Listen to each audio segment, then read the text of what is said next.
예수 그리스도 이름으로 기도합니다. 아멘. 오늘 함께 봉독할 말씀은 예레미야 23장 9절부터 22절입니다. 예레미야 23장 9절부터 22절, 저희 한 절씩 번갈아 함께 교독하겠습니다. 23장 9절부터 22절입니다. 선지자들에 대한 말씀이라. 내 마음이 상하며 내 모든 뼈가 떨리며 내가 취한 사람 같으며 포도주에 잡힌 사람 같으니 이는 여호와와 그 거룩한 말씀 때문이라. 이 땅에 간음하는 자가 가득하도다. 저주로 말미암아 땅이 슬퍼하며 광야의 초장들이 마르나니 그들의 행위가 악하고 힘쓰는 것이 정직하지 못함이로다. 여호와의 말씀이니라. 선지자의 제사장이 다 사악한지라. 내가 내 집에서도 그들의 악을 발견하노라. 그러므로 그들의 길이 그들에게 어두운 가운데 미끄러운 곳과 같이 되고 그들이 밀어냄을 당하여 그 길에 엎드러질 것이라. 그들을 벌하는 해에 내가 그들에게 재앙을 내리리라. 여호와의 말씀이니라. 내가 사마리아와 선지자들 가운데 우매함을 보았나니 그들은 바알을 의지하고 예언하여 내 백성 이스라엘을 그릇되게 하였고 내가 예루살렘 선지자들 가운데 가증한 일을 보았나니 그들은 간음을 행하며 거짓을 말하며 악을 행하는 자의 손을 강하게 하여 사람으로 그 악에서 돌이킴이 없게 하였은즉 그들은 다 내 앞에서 소돔과 다름이 없고 그 주민은 고모라와 다름이 없느니라. 그러므로 만군의 여호와께서 선지자에 대하여 이와 같이 말씀하시니라. 보라, 내가 그들에게 쑥을 먹이며 독한 물을 마시게 하리니 이는 사악이 예루살렘 선지자들로부터 나와서 온 땅에 퍼짐이라 하시니라. 만군의 여호와께서 이와 같이 말씀하시되 너에게 예언하는 선지자들의 말을 듣지 말라. 그들은 너희에게 헛된 것을 가르치나니 그들이 말하는 묵시는 자기 마음으로 말미암는 것이요 여호와의 입에서 나온 것이 아니니라. 항상 그들이 나를 멸시하는 자에게 이르기를 너희가 평안하리라. 여호와의 말씀이니라 하며 또 자기 마음이 완악한 대로 행하는 모든 사람에게 이르기를 재앙이 너에게 임하지 아니하리라 하였느니라.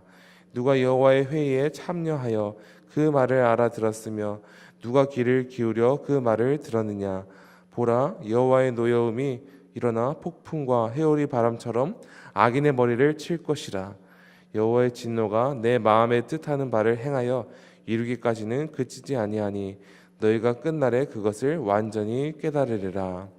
이 선지자들을 내가 보내지 아니하였어도 다름질하며 내가 그들에게 이르지 아니하였어도 예언하였은즉 그들이 만일 나의 회의에 참여하더라면 내 백성에게 내 말을 들려서 그들을 악한 길과 악한 행위에서 돌이키게 하였으리라.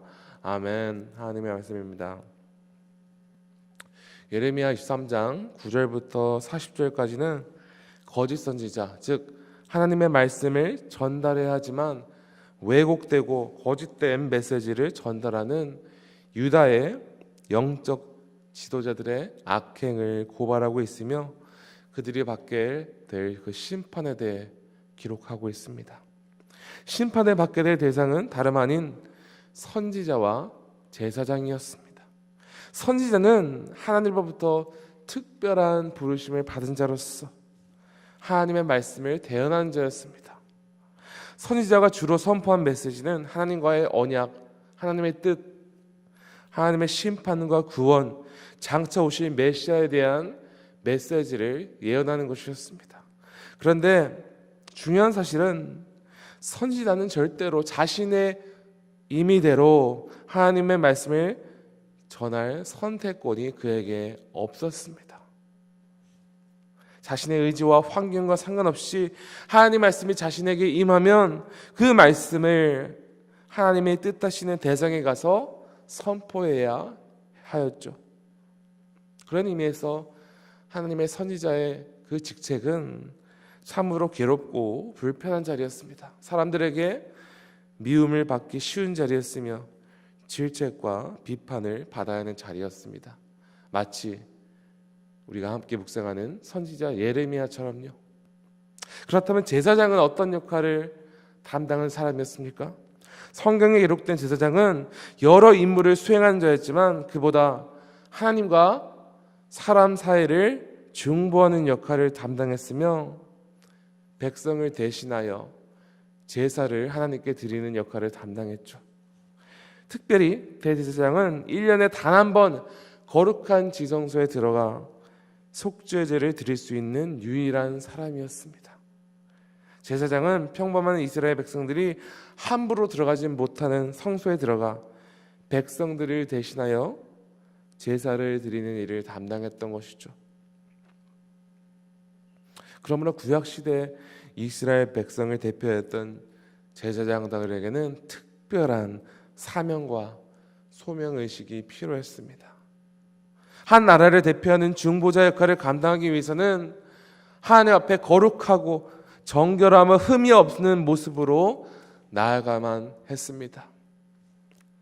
이처럼 선지자와 제사장 둘 다 절대로 가볍게 여겨서 안 되는 자리였습니다.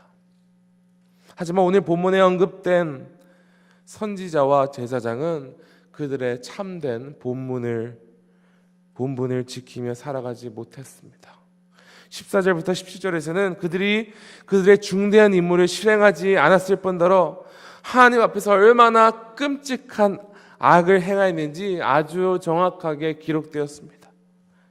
그들은 하나님과의 관계를 저버린 자로서 거룩하시고 의로우신 하나님의 일꾼답게 행하지 못했습니다. 심지어 그들은 악을 행하였을 뿐만 아니라 악인의 손을 들어주었다 기록되었으며 헛된 것, 즉 하나님의 말씀이 아닌 것을 자신의 임의대로 말을 만들어서 마치 여호와 하나님 입에서 나온 것 마냥 자유자재로 전하였다 이렇게 기록되었습니다. 17절입니다. 항상 그들이 나를 멸시하는 자에게 이르기를 너희가 평안하리라 여호와의 말씀이니라 하며. 예레미야 같은 참된 선지자는 타락의 길을 걷고 있던 유다의 왕과 지도자들에게 그들의 죄악을 드러내고 회개의 메시지를 전달했습니다. 이처럼 유다의 선지자와 제사장은 그들의 참된 본분을 지키지 못하고 또한 더 이상 악에서 돌일 수 없는 지경에 이르게 되었다 말하고 있습니다. 결정적으로 14절 끝부분에서는 그들의 악행에 대해 이렇게 말하고 있습니다. 그들은 다 내 앞에서 소돔과 다름이 없고 그 주민은 고모라와 다름이 없느니라. 그들의 죄악은 하나님께서 완전히 소멸시켜야 할 정도로 악했던 소돔과 고모라와 같은 수준이었다고 말하는 것입니다. 그런데 우리는 오늘 말씀을 묵상하면서 마치 다 지나간 남 이야기를 듣는 것처럼 이 말씀을 읽어서는 안 됩니다. 타락한 이스라엘의 선지자와 제사장들에 대한 말씀을 읽고 우리는 그들과 달리 하나님 앞에서 신실하니까 괜찮아 이렇게 안심해서는 안 됩니다. 왜냐하면 하나님께서는 자신에게 속한 모든 백성을 만민 제사장으로 삼으셨습니다. 목사, 전도사, 선교사만 하나님의 나라를 위해 부름받은 것이 절대 아닙니다. 하나님께 속한 모든 백성은 예수 그리스도를 통한 은혜의 기쁜 소식을 전하도록 부름받았음을 잊지 말아야 합니다. 출애굽기 19장 6절을 보시면 하나님께서는 아론과 그의 자손들에게 이러한 특별한 사명을 주셨습니다. 출애굽기 19장 6절에서 너희가 내게 대하여 제사장 나라가 되며 거룩한 백성이 되리라 하셨습니다. 이스라엘 백성들은 하나님께 특별한 은혜를 입어 선택을 받은 백성이었으며 특별한 소명의식을 가지고 살아가는 하나님의 구별된 백성이었습니다. 그런데 사도 베드로는 출애굽기 19장 말씀을 인용하면서 새롭게 거듭난 교인들에게 동일한 권면을 하고 있습니다. 사도 베드로는 그리스도의 보혈로 말미암아 하나님의 은혜를 입은 그리스도인들이 어떤 소명의식을 가지고 살아야 하는지 베드로전서 2장 9절에 이와 같이 기록하고 있죠. 그러나 너희는 택하신 족속이요 왕같은 제사장들이요 거룩한 나라요 그의 소유가 된 백성이니 이는 너희를 어두운 데서 불러내어 그의 기이한 빛에 들어가게 하신 이의 아름다운 덕을 선포하게 하려 하심이라. 베드로는 제일 먼저 모든 그리스도인들을 하나님께서 택하신 족속이라 말하고 있습니다. 유대인들은 오직 자신만이 혈통적으로 하나님께서 택하신 족속이라 말하였죠. 그런데 사도 베드로에게라면 더 이상 혈통적으로 아브라함의 후손이거나 혹은 이스라엘 민족 출신이 된 것은 아무런 큰 의미가 없다고 말합니다. 9절 후반부에서 강조되었기를 하나님께서 우리를 일방적으로 어둠 가운데서 불러내어서 이 기이한 빛에 이르게 되었다. 오직 하나님께서 일방적으로 우리를 은혜로 부르시는 것만이 하나님께 선택받는 기준이라는 것입니다. 그러므로 베드로는 하나님의 긍휼을 입어 택함받은 족속이 된 모든 그리스도인들에게 특별한 소명의식을 가지고 살아갈 것을 말하는 것입니다. 여러분, 우리는 하나님의 크신 은혜를 입은 자로서 어떠한 소명의식을 가지고 살아야 합니까? 첫 번째로 그리스도인은 모든 사람이 하나님께 이르게 하는 연결고리임을 잊지 말아야 합니다. 우리는 모든 사람들이 하나님께 이르게 하는 연결고리입니다. 예수님과 진정으로 연합한 성도는 하나님과 사람의 관계를 다시 이어주는 중보자 예수님과 같이 그 동일한 사역을 위임받게 되었습니다. 하나님의 은혜를 입은 백성들은 반드시 거룩한 예수님을 닮아가야죠. 다른 이방족처럼 우상 숭배를 하며 더럽고 문란한 것들을 즐기는 백성으로 살아가는 것이 아니라 타락한 세상과 구별되어서 오직 거룩한 하나님의 영상을 나타내는 그 모범 백성이 되어야 합니다. 여러분께서는 하나님께 은혜를 입은 자로서 하나님의 나라를 선전하는 백성으로 살아가고 계십니까? 두 번째로 그리스도인들은 하나님께 아주 특별한 존재임을 기억해야 합니다. 그리스도인들은 하나님의 소유가 된 존재입니다. 우리가 구약성경을 읽으면서 왜 그 수많은 민족들에서 하나님께서 이스라엘을 선택하셨을까? 의문을 가지게 됩니다. 하나님께서 이스라엘 백성들을 보물과 같이 매우 귀중한 소유로 삼으셨다는 것은 오직 그들만을 아끼신 것이 아니라 그들에게 특별한 소명을 주시기 위함이었습니다.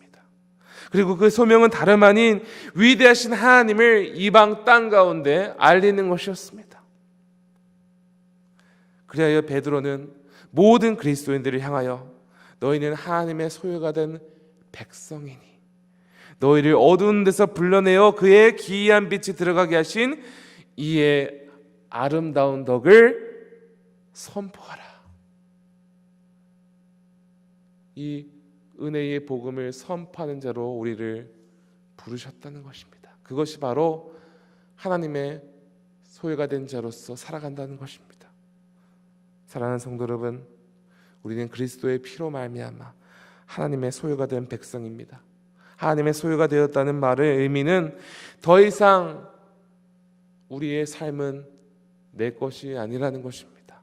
하나님의 소유가 된 제일 특권은 하나님께서 우리를 끝까지 책임지신다는 말씀입니다. 그리스도인이 이 세상에서 자신의 생명에 대하여 더 이상 아무 걱정 없이 살 수 있는 이유는 하나님께서 우리를 끝날까지 지켜주실 것이기 때문에 우리 모두는 하나님의 백성이 아니었으나 오직 하나님의 은혜로 긍휼을 입게 된 주의 백성임을 믿으십니까? 이 진리를 확신한다면 오늘 말씀에 기록된 거짓된 타락한 선지자와 제사장같이 제 의무를 다하지 못하며 악을 도모하는 길로 걸어가지 마시길 바랍니다. 오직 택함받은 주님의 백성으로서 아직 하나님을 알지 못하는 영혼들이 하나님께 이르게 하는 연결고리가 되시길 소망하며 세속적인 가치관과 문화 속에서 구별되어서 오직 하나님의 거룩한 속성을 나타내시며 우리를 어두운 데서 불러내셔서 빛에 속하게 하신 예수님을 선포하는 거룩한 나라 되시기를 간절히 축원합니다. 시간 함께 기도하시겠습니다. 하나님 아버지, 우리는